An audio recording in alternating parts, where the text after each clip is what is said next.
Hello, and thanks for joining us for TRISS 2025 Speaker Series. My name is Justin Lieblein, and I'm one of the hosts of the Distilled Security Podcast. Today, I have with me Tracy Brown. Tracy, could you introduce yourself and discuss a little bit about your talk? Sure, absolutely. So thank you for having me, first of all.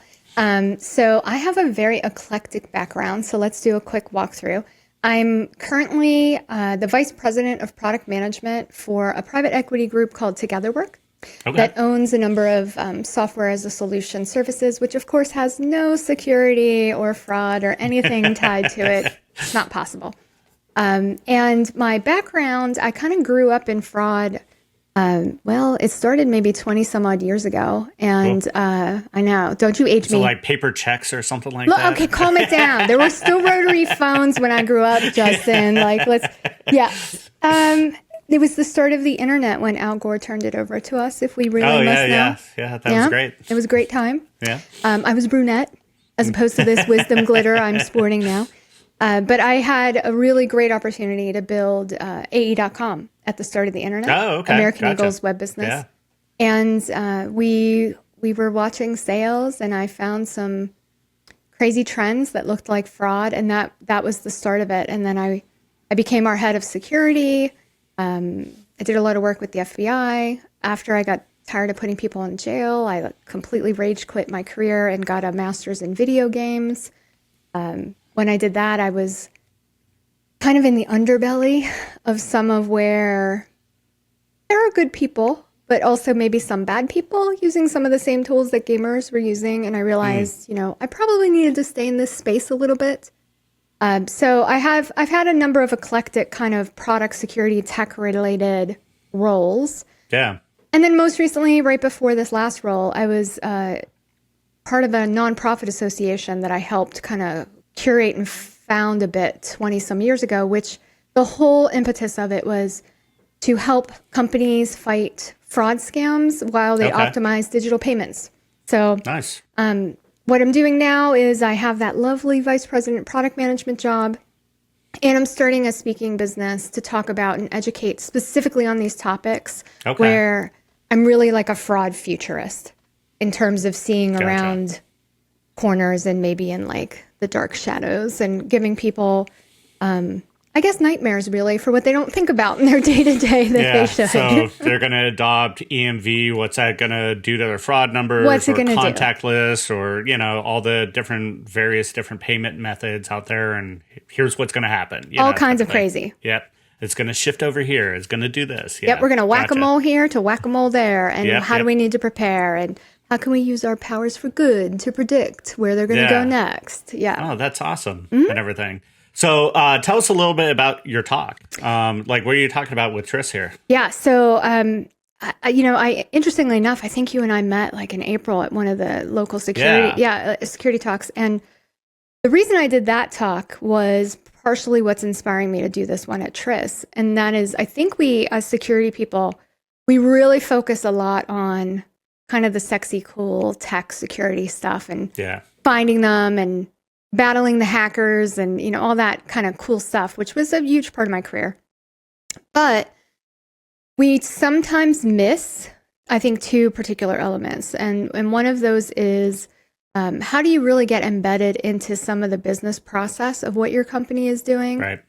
To look at where are you vulnerable, not just from a security standpoint, but from a social engineering component if you have products that are of value, which most people who are selling something do. So I wanted to invite traditional security people to expand into some of that thinking. And the second purpose of almost every talk I give like this is to raise awareness on what the actual scams are that are going on that affect not just companies, but also probably your loved ones. We can't plug all of those holes, but I do like to take money out of non-deserving people's hands by education and awareness. So the talk I'm giving for TRISS this year is looking at blind spots, specifically in security, and how do you predict those next attack vectors before you're chasing it. And there's smarter people than me going after vulnerabilities and how to hack CarPlay, which I think is going to be a fascinating talk, by the way. But I'm looking at, I need you to be aware of the scams that are going on, scams I've seen in businesses. What's the next level of what you might think is the basic, like MFA, try to get my 6-digit code? Like, where else can that spider out? And I want to bring that awareness to people. Yeah, gotcha. Yeah, that's one of the things being, a career mostly in GRC, like I got into the pen testing, like, it's the sexy part of it. It was awesome to break into stuff. I love that you said it was sexy. Yeah, okay. Where was the campaign for GRC is sexy? No, there wasn't. It's like, you got to deal with this audit and all the evidence and everything. But one of the things I love about it is you get full picture view of it. You do get full picture. And I really, love that aspect. And, similar to you, it's like, okay, yeah, you got a problem, but you got to understand full picture before you can come up with a solution, what's best for the business, what's best from security, balance it out, type of thing. I think that's what's critical, right? When we think about like the huge salary you used to get in GRC, or maybe still do, we invest a lot of money in the perimeter and some of the security controls and those audits so that we are all fiscally minded. But we sometimes then end up bleeding out through other processes. And one of the things I usually talk about is like, here's how big your security department is and your IT department, and then here's how much an average breach costs. But let me tell you how much money you can lose in chargebacks that are actually being done by, a scam ring. Or I can actually draw a parallel from one of the things I'm going to talk about is pig butchering, which is a hugely growing scam. It's like several 100% year over year, which, believe me, if I could get that in any of my product lines, I would take it tomorrow, right? But how does that actually tie into corporate businesses? It's not just people falling for a romance situation or investing inappropriately in crypto. It actually can, in some cases, make you the center of a money laundering situation if your stuff is that valuable. So I really think, I'm going to give the true crime storytelling aspect of scams, and hopefully I'm hoping, audiences walk away and they go, oh, I got some work to do back home, and here's some stories that I heard from Tracy, and we need to just sit down and have a look-see, and everybody be Nancy Drew maybe in a slightly different way. Yeah, absolutely. And I know, with all your work with like the FBI, you've gotten the spiel of like how organized, all these people are, and how like their localized skill for what they're doing. Like somebody's just writing malware. Somebody's actually doing the mule work. Somebody's doing the coordination for payments. Like it's more organized than most businesses. Way more organized. Yeah. And I'll tell you the one I learned most recently. And I mean, maybe I should have known this. Sometimes I'm always surprised by what I learn. But if we talk about kind of these romance scams and some pig butchering, and hopefully everybody will buy tickets and come hear this. But the bad actors is what we'll call them, the bad guys, whatever.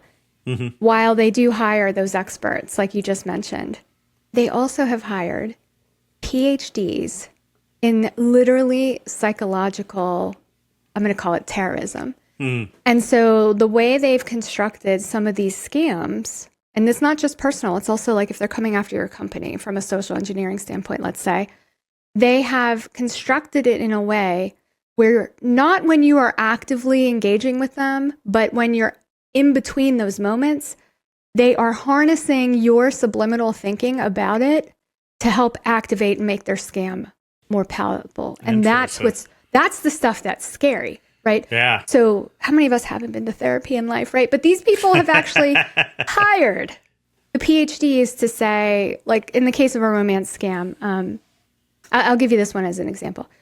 If we think about domestic violence survivors, so this is your trigger warning. Here you go. Nobody disclosure. Yeah. Nobody meets on Bumble and goes out, has dinner, and as they're sitting in dinner, your date is talking to you, it's great, you're having appetizers, and then they reach over, choke you, and punch you in the face. And then you're like, oh, this looks like it'll be a good thing. I'm going to continue this. Right? That's never a thing, right? It starts in this lovely experience, and then it progresses into, what is obviously a horrible experience. much the same way. They have constructed it where it's like, all right, maybe you're meeting somebody on Bumble and they take you down the crypto road that I'll talk about in my talk. And when you're not talking to them, you're assessing what they've said to you. Like, oh, hey, they didn't ask me for money, or, they didn't do this, and they seem like a good person, and they're just showing me how affluent, how good they are by what they're not doing and everything. Yep. So we can talk about hacking all day long. What these people have done is actually learn to hack your thinking. Yeah. And that's the crazy that we need to think about. And maybe some of your listeners, for instance, are experts on that already. But I don't think so. Their kids aren't, their moms aren't, their dads aren't. So a lot of people and I've been getting, I don't know if it's go ahead, give it to me. Yeah, I've been getting more of those text messages. Yes, you have been. It's like, hey, we haven't seen each other for a while. Let's go out for lunch. And it's like a number I've never seen before. That's right. So that's what it morphed into, right? It started as the hi hellos, and now they're using AI to test demographically who's going to respond to what. Mm-hmm. So, they tried fajitas with me, which normally would work. I do like me some Mexican. But, that one didn't work. They tried that. They tried, hey, I have this number in my phone under Annie. Is this still Annie? Right. Right? Like anything to start the combo so it seems nondescript. That's all psychologically designed. It's not an accident. It's not AI just coming up with a topic. That is a hook, line, and lure. Yep. To get you. And then once you respond, then it turns into a conversation, type of thing. And that's it. And then there's a long tail, and I have many stories and victims that we can talk about some stories. That's probably for another podcast, though. Yeah, another one. Great. Well, what's we talked a little bit about what you were getting out of your talk, but what's one thing you're hoping the audience walks away with, with this? Ooh, so one thing. If I had one thing, I would like the audience to walk away with the understanding that what they think they might know about scams might be a bunch of variable levels. And I want to take them up to the deeper thinking about it. So I think that's don't it's trust an awareness. Anybody. Is that what you're saying? Honestly, listen, those of us who grew up in the 70s and 80s and this trust, that is dead. Trust is earned. You are to not trust until proven otherwise, hence the psychological hacking.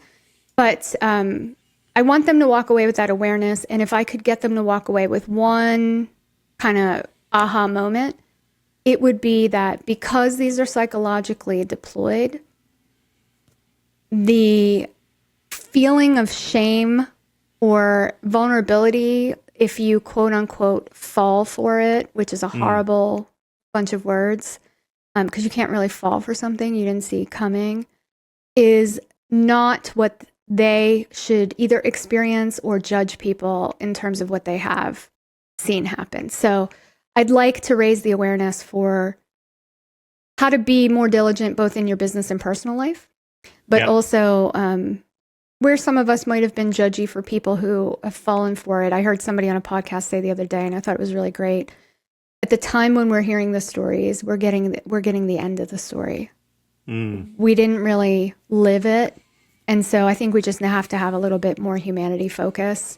And, remind them that their jobs are critically important. Is 2020. Yeah, right? yeah. Type of thing. So, you hear the whole story, you're like, of course. Like, why wouldn't you do that? It's like that would never happen to me. Oh, really? Yeah, right. So I want them to walk away armed so that they can go and have conversations inside companies with their families at the dinner table, and then also maybe not be as, emotionally judgy to people who have gotten caught in it. Yeah. Yeah, that's awesome. Yeah, so, outside of your talk, which will be phenomenal, it sounds like. I hope so. What else are you looking forward to at TRISS here? So I think for me, I've always been, while I've lived in Pittsburgh my whole life and was here maybe at the start of what we'll call InfoSec.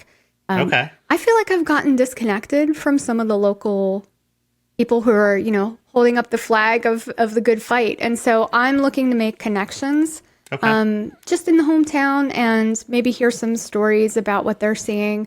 So I'm always looking for the connection in the community and just branching out. That's it. Yeah. Yeah, that's awesome. Yeah, we're doing we have a booth, so come and visit us. Oh, you do? Yeah, we do. Are you going to record us when we swing by the booth? Hellos everywhere? Okay. We did some micro interviews the last year. We're trying to figure out like a new format this year, but we'll probably have something recording there. And then we're sponsoring the happy hour, so make sure if you can make it, definitely show up to that. Okay. Well, first of all, the happy hour is where the real stories come out. Like there's stuff on stage, and then there's the scam stories we don't talk about on stage. So yeah. So and we figured with Distilled Security, perfect, sponsorship there. Well played. Well played. But yeah, well, thank you, Tracy, so much for joining me today and recording this. Don't forget for everybody to check out the other interviews we did with speakers and sign up for TRISS. All right. Thanks, all. Bye.